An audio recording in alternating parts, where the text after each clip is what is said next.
תקשיב לי טוב, תקשיב לי טוב ותדגע. תרגיע אותי בבקשה, כי יצחק אתה לא רואה מה שאני רואה. בבקשה, אני רוצה מיד לקצת בך. I reckon this video will give you the shivers, so be prepared to share it around like wildfire. When the Prophet ﷺ became a prophet, he stayed in Mecca for 13 years. And in those 13 years, him and the Muslims were being tortured in every conceivable way, mentally, physically, and emotionally. Yet despite all that torture, which if you read about it, you'll realize the methods were absolutely disgusting, bone-chilling, you'll realize that Allah did not allow the Muslims to retaliate at all for the entirety of the 13 years. When the 14th year came, that's when Allah allowed the Muslims to emigrate with the Prophet ﷺ to a place called Medina, where Islam was finally an independent political state. And when that happened, the people in Mecca realized just how severe that was. So they gathered to try and discuss how they can stop the Muslims from growing even further, because otherwise that's a huge threat on the people of Mecca. Now really pay attention here.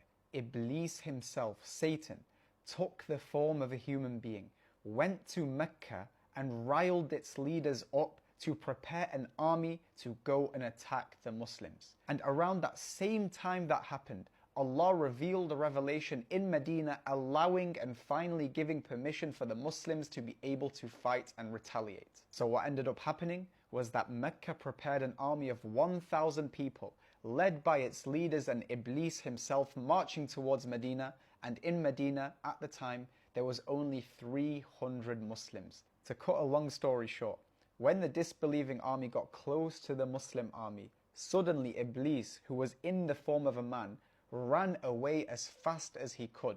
And when the Meccans saw this, they looked at him and they said, "Where are you going?" He said, "I see what you do not see." And in the narration it says that he thought that the day of judgment had started because of the amount of angels that came down to support the Muslims. And when the two armies began fighting, we have authentic narrations of some things that happened which are just miracles.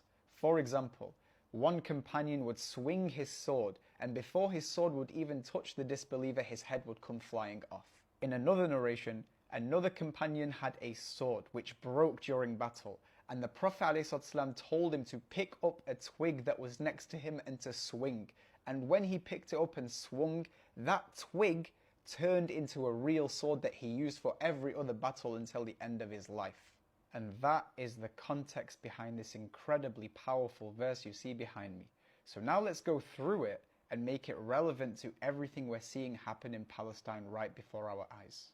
وَإِذْ زَيَّنَ لَهُمُ الشَّيْطَانُ أَعْمَالَهُمْ. Remember when the shaitan made their evil deeds appealing to them, i.e. when he riled them up to prepare them for battle.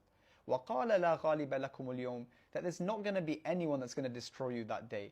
وَإِنِّي جَارٌ لَكُمْ. And I'm going to be there to protect you. فَلَمَّا تَرَاءَتِ الْفِئَتَانِ نَكَصَ عَلَى عَقِبَيْهِ وَقَالَ إِنِّي بَرِيءٌ مِّنكُمْ. That when they approached the army of the Muslims, he suddenly ran away, ran as fast as he could. And he said, "I have absolutely nothing to do with you. I see what you do not see, and I fear Allah. Wallahu shadidul iqab. Allah is severe in punishment." So how is this relevant? Just as Satan, the greatest deceiver, deceived the Meccans into thinking it was a good idea to prepare an army to fight the Muslims, similarly, Netanyahu has been riling up the entire world, including his little Zionists, into thinking it's a good idea to attack the Muslims. And now listen very, very carefully. Just as the Meccans thought they got away with 13 years of torture before preparing a huge army that massively outnumbered the Muslims, thinking they were finally going to destroy them, similarly, Israel has been illegally occupying Palestine for more than 50 years, and now they think they have the perfect opportunity to destroy Gaza off the face of the map.